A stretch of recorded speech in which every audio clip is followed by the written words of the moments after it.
A study published on Date Psychology reports that almost 50% of young men between the ages of 18 to 25 said they have never approached women for dates in person.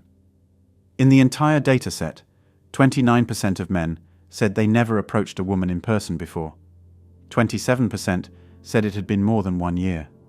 This year, I've seen a lot of videos of girls complaining that men aren't approaching them. I'm sure you've seen some of them too.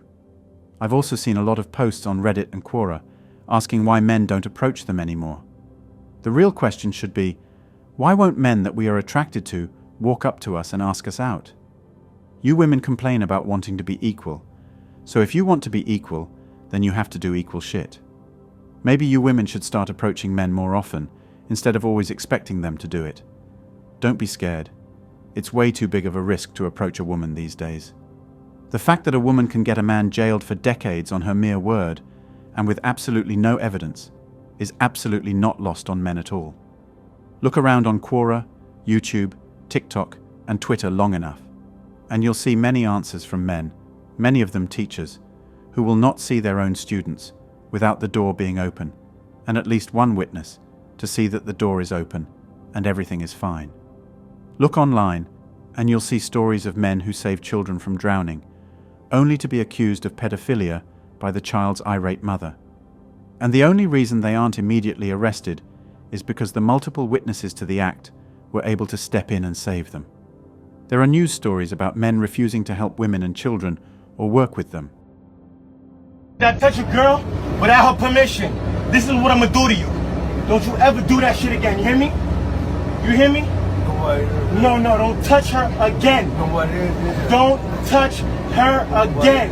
You record this shit. Record this. No. He was touching a little girl, and I defended her. Listen to me. Oh, shit. I had actually gotten fired for escorting by hand a child I found lost to the front desk in the store I worked at. The mother had seen me walking down the main aisle with her son and thought I was kidnapping him. Despite mine and my manager's many attempts to convince her that I was only trying to help a lost child, she insisted that I was kidnapping him because I didn't look like an employee. Asset protection, so plain clothes. She even called the police and said that the manager and I were conspiring to kidnap her child and demanded that the police speak to the actual manager. Well, after an hour or so, the police sent her on her way, and they apologized on behalf of her. Nothing really came of it until corporate sent someone in and explained that she had filed a lawsuit against me, the store, the manager, and the company for conspiring to kidnap her kid. And she said she would drop the lawsuit if I was fired.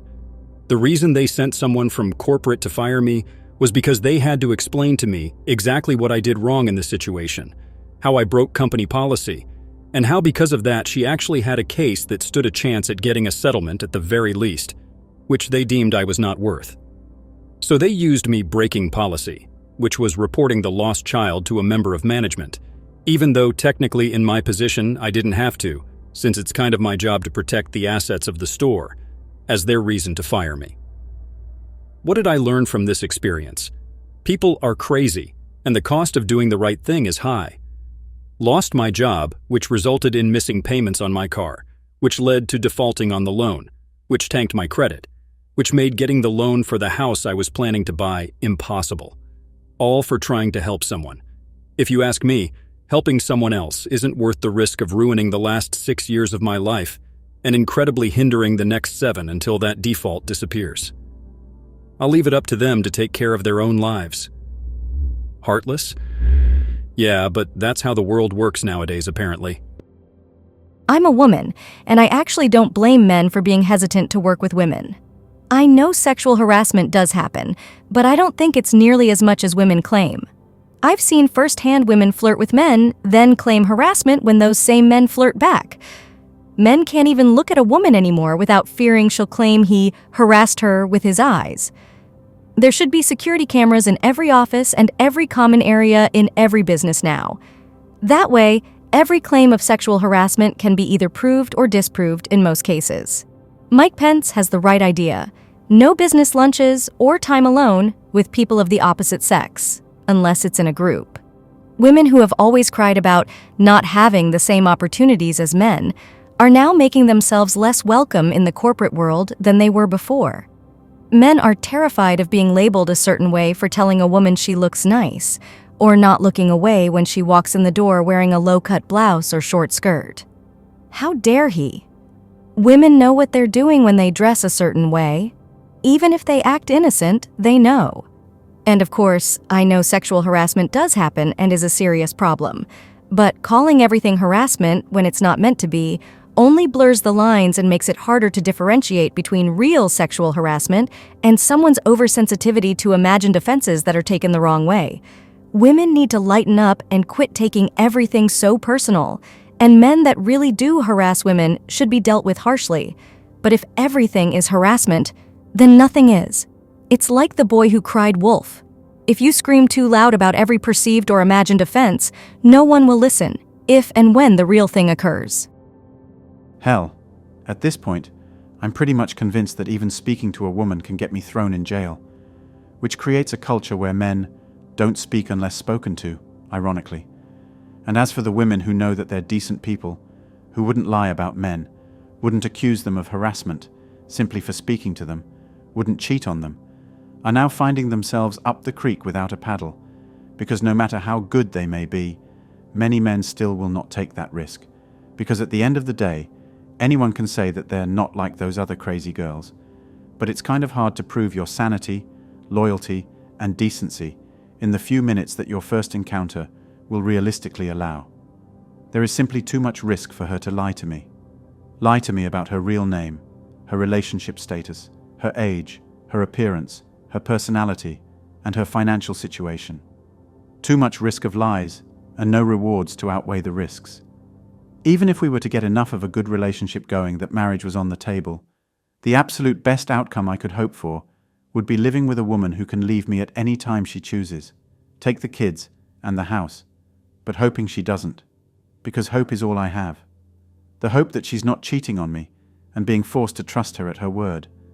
The hope that the lovers' spat we had last night won't have the police showing up at my house about fake domestic abuse charges. The hope that I'm not one of the millions of men in this country who are unknowingly raising another man's child. Fact is, men don't want to be abused, lied to, and potentially face prison time. And at this point, as far as I and many other men are concerned, every woman is intrinsically a hostile presence until proven otherwise. To me, things like love are tertiary to loyalty and trust. Because after all, if you are not loyal, you are not trustworthy. And if you are neither loyal nor trustworthy, then you are not worthy of my romantic love, time, or energy. And as I've already said, the trustworthiness of an individual cannot simply be discovered within the first few minutes of the first encounter. When you add risk into the equation, it's better to just leave well enough alone and let a better man, aka some poor bastard, try his luck with her. Every relationship requires time and energy. However, romantic relationships require a certain type of time and energy that I simply do not wish to expend. Not to mention that each relationship is different, and therefore the time and energy will be different. You may get lucky, and it's that awesome girl who totally respects your hobbies, your passions, and even pushes you to get better than you were before, even after the kids are born. But again, risk and trust come into play. Men don't approach women because a lot of women these days are absolutely insufferable pricks. I don't believe women should have to come over and start a conversation with a man. I think that's a man's job. I'm just old school with that. But then I watch these videos. Stop approaching women when they're alone. No, men are weird. Stop talking to women you don't know. Do not approach a woman who did not inspire that, no. I hate when men approach women. So should a guy ever approach a girl in public? I don't think so, no. Is it too direct for like a stranger to come off the street or in a restaurant to say, oh, I think you're really interesting and get your number there? Is that? Of course, because I had this type of situations. It's weird. So for the men who say they don't want to go over there anymore, in the great words of Chris Rock, I'm not saying men should stop going over to talk to women, but I understand. There's lots of reasons why men don't approach women, but these have been some of the biggest ones. It's too much of a financial and legal risk to approach them in the first place. You can say I'm not a real man, but then it's not your personal freedom on the line, so stuff it. When dating a man can get you thrown in jail, then we'll talk. Until then, shut it. And the worst part is, this isn't even the life men want. Men would love to be able to just approach a woman, talk to them, get to know them, be able to love them, and know they love us back. Men would love to know for a fact that their partners aren't cheating, that they aren't crazy, and that they won't get me tossed in jail over a simple lover's spat. But we can't have that. We can't just be men pursuing a romantic relationship with women. We can't just be human beings. That's all for today on Manhood. Don't forget to smash the like and subscribe buttons, and also click on the notification bell to be the first to know when I drop a new video. If you find value in my videos, you can show your support through PayPal or Cash App. The links are in the description. See you next time.